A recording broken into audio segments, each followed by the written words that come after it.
Então, caros seguidores, vamos lá para mais uma parte. Agora vamos analisar as sessões 4 do capítulo 4 até a sessão 7. Esse vídeo vai ser mais rápido, acho que a parte mais complexa a gente já abordou nos outros vídeos. Só lembrando a vocês que dúvidas podem colocar nos comentários aqui do vídeo, informem ali o artigo que vocês estão na dúvida e coloquem a dúvida de vocês, e a gente vai tentar responder o quanto antes as dúvidas que vocês colocarem lá, ok? Então vamos lá. Na sessão 4, nós tratamos basicamente do quadro temático de atividades. O quadro temático de atividades a gente não teve grandes inovações, segue basicamente o que a gente já tinha no texto da minuta anterior. Nós só batizamos ele com esse nome de quadro temático de atividades.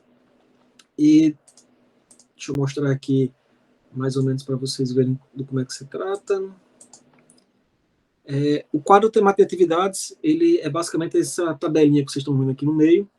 Então, ele tem aqui o grupo de atividade, que seria basicamente a temática que está ligada àquela atividade. Aí nós temos uma descrição da atividade e nós temos a entrega. A entrega é a materialização da atividade, né? Enquanto na atividade você tem, vamos dizer, criar um processo de diárias para um determinado servidor. Na entrega, seria o PCDP daquela informação, que é a materialização. Então, enquanto você tem que realizar um estudo, a entrega seria a atividade de realizar um estudo, a entrega seria o relatório daquele estudo, o parecer. Então, a entrega é sempre a materialização, aquilo que vai ser deixado ali, que vai servir de comprovação da atividade realizada. Então, todas as atividades, elas são divididas em graus de complexidade, que variam desde meio ponto até 40 pontos, né? Entendo aí pontos, para facilitar o entendimento, pontos como sendo horas, né? Então, um ponto equivale a 1 hora, que seria o que você receberia por aquela atividade para a sua execução, após você realizar a entrega. Então, essa tabela de atividades, né, ela vai ser elencada. Já temos um trabalho prévio, um pontapé inicial da tabela de atividades, e essa tabela de atividades ela vai poder ser atualizada, né? Sempre uma mudança que nós tivemos foi a questão de que agora as chefias em cada setor podem solicitar a criação de novas atividades e entregas, e a diretoria sistêmica ali ligada à temática vai poder criar no sistema essa nova atividade, essa nova entrega. Então, basicamente, a questão da tabela de atividades é isso, né? Não há grandes inovações, segue o que a gente já tinha conversado nas outras reuniões sobre o tema. O plano de trabalho setorial, né? Como eu tinha falado lá no primeiro vídeo, o plano de trabalho que antes a gente tinha um só para o setor, agora nós separamos ele em dois. Então, nós temos o plano de trabalho setorial, seria ali a reunião das informações ali relativas ao setor, e mais à frente vocês vão ver o plano de trabalho individual do trabalhador. Então, no plano individual do trabalhador, você vai ter exatamente, ele vai pensar desse plano setorial, vai pegar as atividades, as questões que estão delimitadas aqui no plano de trabalho setorial, e você vai levar lá para o PIT específico para aquele servidor. Porque, logicamente, no setor, nós temos, vamos dizer ali, 5 servidores, os 5 muito provavelmente não fazem as mesmas coisas. Então, no plano de trabalho do setor, você vai ter ali o conjunto das atividades de todos aqueles servidores, mas no plano individual, você vai pensar só aqueles que ele efetivamente executa, né? Então, o plano de trabalho setorial é importante a gente frisar também que todos os setores do IFRN estarão obrigados a criar o plano de trabalho setorial, independente se o setor vai ter teletrabalho ou não vai ter. Então, todos os setores, indistintamente, vão criar o plano de trabalho setorial para poder a gente fazer aquele mapeamento de atividades da instituição. Então, com base nisso, cada chefe imediata terá o prazo de 60 dias a contar da aprovação da resolução para criar o PTS do seu setor, né? E as demais regras é basicamente o que a gente já previa anteriormente na questão, né, quando a gente já previu o plano de trabalho lá nos antigas resoluções, minutas que a gente tinha proposto, né?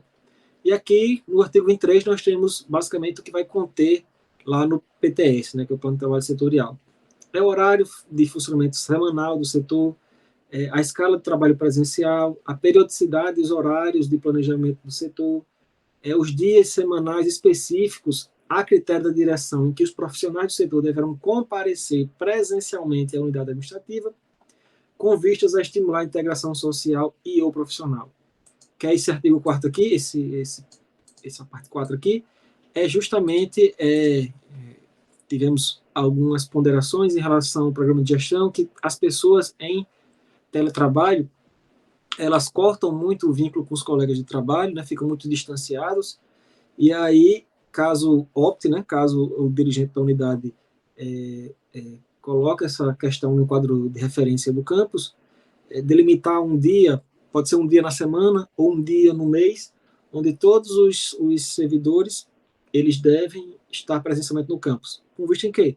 Justamente essa integração, todo mundo está no campus naquele mesmo dia para poder, né, ter aquela socialização, aquela conversa entre todos eles, e isso também é a critério aí do campus, se, né, os servidores, juntamente lá com os diretores, acharem por bem ter essa regra. Aí, se tiver essa regra, cada PTS já vai estar dizendo, ó, toda primeira quarta-feira do mês, todo mundo tem que estar presente aqui, ou toda quarta-feira de cada semana vai ter que estar aqui, ou enfim, toda segunda, depende disso aí.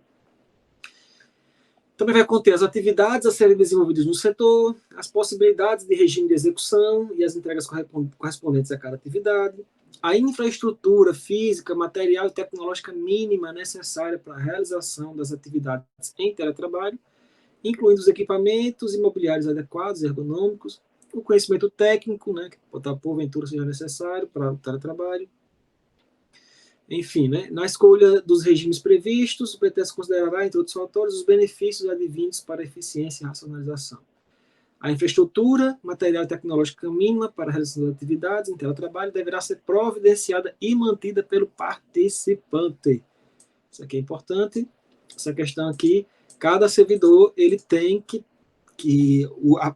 desejar desenvolver suas atividades na forma de teletrabalho, ele tem que manter a infraestrutura mínima para poder desempenhar essa atividade dessa forma. Não vai ser bancado pelo Instituto Federal, né? A gente já cada vez menos orçamento nós temos, então não teríamos como assumir esse ônus, né? Então, mais uma vez, em nenhuma hipótese haverá ressarcimento quanto aos gastos para montagem e manutenção da infraestrutura inerente ao teletrabalho. Então, fica o alerta. Do sistema informatizado, né? Isso aqui não mudou nada, é a questão de que, né, a gente vai ter que criar um módulo no SWAP, é uma exigência lá do texto federal, então que vai ter todas essas questões aqui, né? A tabela temática, lá que a gente falou, enfim, é aquilo que a gente já viu em outras questões, né? E o IFRN deverá garantir a integridade e confidencialidade das informações no sistema de informação institucionais. Tranquilo? Por último, nesse vídeo, né, vamos falar aqui do cronograma anual de referência. Nós criamos o PIT, né, ele semestral. Nós vamos ver que nós também temos algumas outras obrigações semestrais, né? Nós temos alguns relatórios que vão ser emitidos pelas temáticas no campus, pela comissão lá do campus de teletrabalho e pela comissão central na reitoria. Essa burocracia é uma exigência dos normativos federais, então nós temos que enviar esses relatórios através do CIPEC, se não me engano, acho que é CIPEC, enfim, me perdoe se eu tiver errado a sigla específica, mas é um sistema lá do Ministério da Economia e que nós temos que enviar esses relatórios para eles. Então, nós temos um cronograma anual de referência que justamente ele coloca as datas onde, né, cada diretor de uma temática, cada coordenador de uma temática no campus, ele tem uns prazos específicos para que ele conclua esses relatórios e encaminhe, né, para o setor seguinte, para que a gente consiga chegar até a reitoria e a reitoria enviar para o Ministério da Economia. Então, basicamente é disso que se trata o cronograma anual de referência, trata basicamente dessas datas onde vai ter que ser entregue os PITs, os HITs e os relatórios temáticos de cada setor. Bem, pessoal, capítulo 5 nós já vamos tratar em outro vídeo. Então, reforço, qualquer dúvida, pode botar aqui nos comentários embaixo desse vídeo, fazer E as questões que vocês tiverem de sugestões, que vocês queiram que vá para o Consup, vocês aí não colocam aqui nos comentários, vocês fazem, preenchem o formulário no link que foi enviado no e-mail de vocês. Então, por esse vídeo é só, até o próximo vídeo, pessoal.